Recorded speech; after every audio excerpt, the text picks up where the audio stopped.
Bonjour à tout le monde. Aujourd'hui, je vais vous expliquer les problèmes liés joint de culasse et culasse.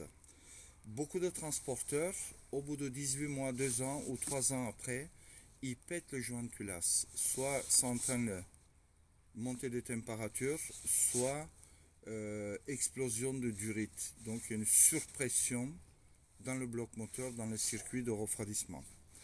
Et il existe plusieurs causes à ce problème-là, mais dans l'ensemble, le responsable, c'est le creusement de rongement qui est dans la culasse et le bloc moteur.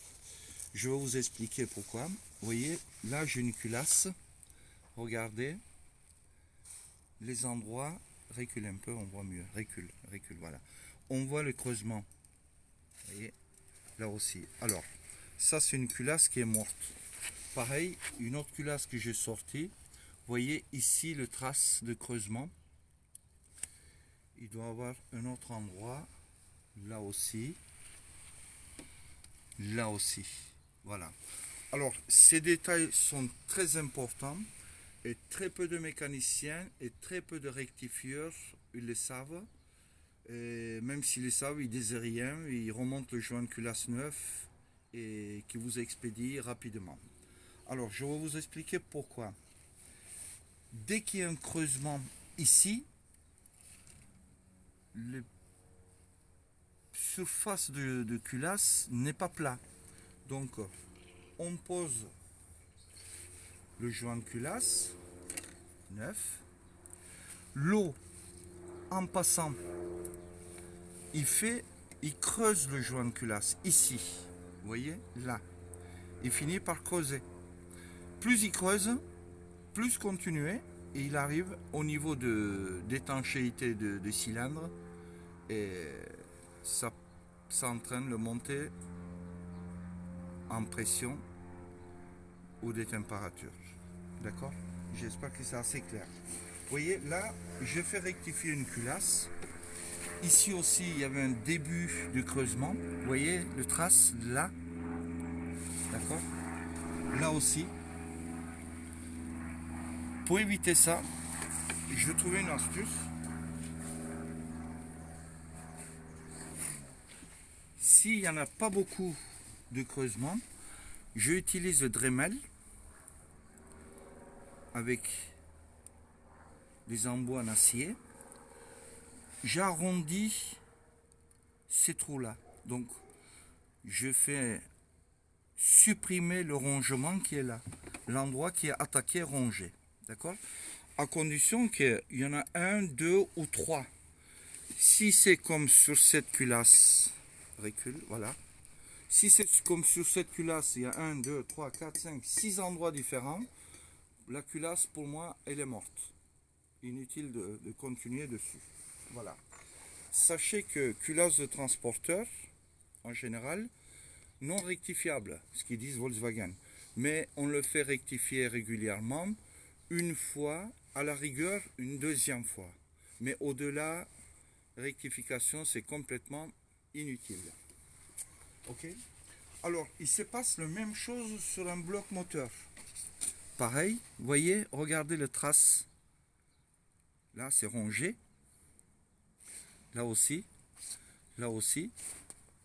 Là aussi, vous voyez. Quand le joint de culasse est posé dessus, je pose. Au début, il fait l'étanchéité parfaite. Mais après, avec les années, chaud, froid, passage d'eau, l'eau, il force dans un sens, dans l'autre. Comme c'est pas plat, il ronge ici. Il finit par ronger. Et ça pète le joint de culasse. D'accord? J'espère que ça c'est clair. Alors, pour éviter ça, je fais surfacer légèrement le bloc moteur, comme ici. Pour celui-là. Je fais surfacer avec Dremel. Je rabote tout autour. Vous voyez? Là, je vais continuer dessus de le faire. Et je le rends complètement rond. Ça veut dire l'eau, quand il passe directement dans le trou de joint culasse. Il n'y aura pas de vide entre le culasse et le joint culasse, entre le bloc et le joint culasse. À partir de là, je fiabilise les moteurs. Bien. Là, pareil, regardez. Bloc moteur surfacé. Attention, on a très peu de marge pour le faire surfacer. Une fois, maximum 2 fois, c'est limite. Vous voyez ici, pareil. Là, je vais raboter là avec le Dremel pour le rendre complètement plat. Je vais enlever toutes ces impuretés. Ok. En ce qui concerne, une fois bloc surfacé, il faut mesurer le dépassement de piston. Alors, Volkswagen, il donne des cotes. Dépassement des pistons, il faut le mesurer. Si c'est dépasse trop, donc bloc est inutilisable. Certains malins, ils amènent chez les rectifieurs le piston. Une fois le dépassement, il y a trop de dépassement, ils font rectifier le piston. C'est déjà arrivé, j'ai reçu plusieurs moteurs, piston était rectifié. C'est un piston rectifié, raboté, c'est mort.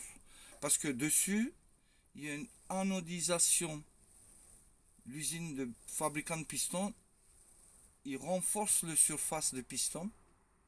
Anodisé, ils appellent ça, parce que j'arrive pas à le prononcer.